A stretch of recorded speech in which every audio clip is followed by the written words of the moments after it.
Breaking news, Botswana has officially announced the launch of a brand new Citizenship by Investment program, which is scheduled to be launched as early as 2026. And most people are saying it's going to be around $75,000, with admin fees going up to $90,000. Botswana is a landlocked country in southern Africa. And while South Africa built its history on gold, Botswana's entire story has been shaped by diamonds. And by introducing this Citizenship by Investment program, this is a way for the economy to diversify outside of diamonds. But why might you actually want to go and buy a Botswana passport? Because when compared to other countries selling passports, like in the Caribbean, which give you a lot more global mobility, access to more countries, Botswana's passport is quite limited. I mean, it's not bad, but it's not anything to brag about. I mean, you've got access to Brazil, you've got access to all of Southern Africa, and you have access to Russia if you want to go there. But where the real advantages lie is in the hidden benefits that other African countries that are selling passports, like Sao Tome and Principe,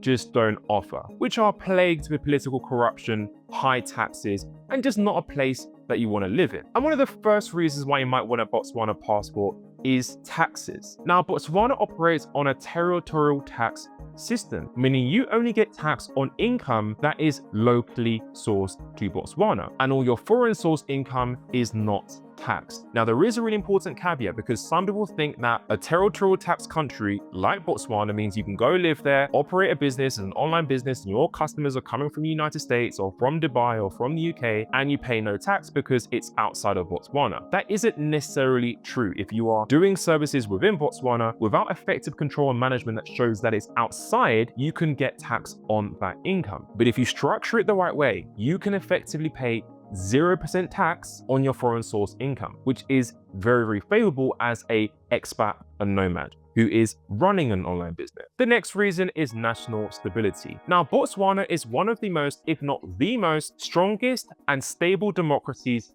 in Africa, with a corruption perception index of 57, which is well ahead of other African nations. Geopolitically, Botswana is also a very stable and peaceful state, with no internal conflicts, a neutral foreign policy, and its neighbors aren't aggressive, which makes a really good safe haven in the event of global instability or even a global war. The next advantage, and a really important one, is local safety. Now, I lived in South Africa for 2 years, and I spent most of my time living in Johannesburg, which apparently is one of the most dangerous cities in Africa outside of a war-torn country. And the stats will scare you. I lived there for 2 years, nothing happened to me. I know people have lived there for 10 years, nothing happened to them. But that doesn't negate from the fact that something could happen, like getting mugged or getting your car hijacked or your home broken into. It's a 1% chance, but it could still happen. And whilst living in South Africa, there will be that perpetual fear at the back of your mind, mainly due to media or what people tell you, people's opinions, that if you're at the wrong place at the wrong time, something terrible could happen to you. Whereas living in Botswana, the crime rate is very low when compared to Joburg. And if I felt relatively safe going around in Joburg, then I'm probably going to feel very safe living in Botswana. And as a solo nomad and expat, I don't have any children or dependents, so I've got no one else to worry about. But I do feel like if you have a family that you do care about, safety is going to be one of your #1 reasons as to where you decide to move to. And for me, peace of mind when living in a country is more important than anything else. The next reason is connectivity. Now, whilst there aren't many international flights out of Gaborone, the capital, you can fly from Gaborone to Joburg, which is only like a 1-hour flight away. And then from Joburg onwards to your next destination, you go from Joburg to London, Joburg to Dubai, and that's the international airport that you're going to use in Southern Africa. And the good news is, compared to Eastern African countries that go living in a place like Nairobi, Kenya, you go to Addis Ababa in Ethiopia, that's going to cost you $600 for a round trip. When you compare it to Southern Africa, you can have a round trip for just $100 or one-way flight for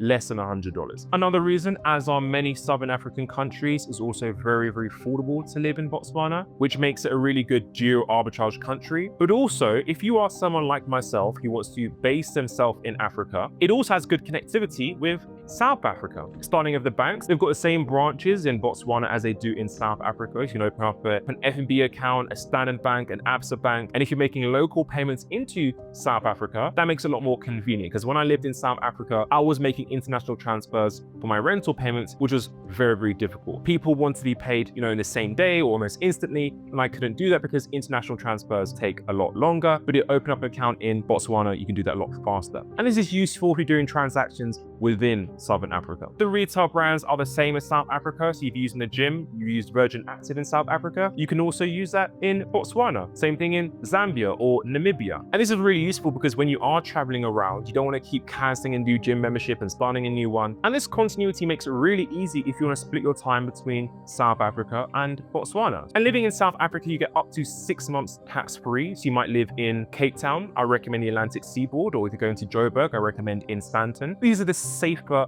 areas in South Africa, and you don't need to live there the whole year round, become a tax resident. The upper tax bracket is insane, and obviously the safety concerns, you've been living there full time. You could spend a few months there, enjoy the nice lifestyle, go to the vineyards, explore around, but base yourself in Botswana for low taxes, a stable and a safe environment for you and your family. And when it comes to flying around, because I know traveling in Africa is more expensive than you think. Going from a place like Nairobi, Kenya to Addis Ababa in Ethiopia, it's going to cost you $600 for a round trip. When you compare it to even Europe is a lot cheaper going from Paris to Germany or going from Germany to Portugal. It's going to be way cheaper than that. Whereas in Southern Africa, it's way more affordable. You can fly from Gaborone to Joburg. It's only going to cost you about $100 if you're doing a round trip. Could it be even less if it's only a one-way flight? So when you add up all these different factors, the taxes, the lifestyle, the safety, Botswana actually does present itself really, really well, because I know a lot of nomads and expats, they choose a destination for one main reason. It's either going to be cost of living, it's either only going to be taxes, whereas I see a lot of good things going on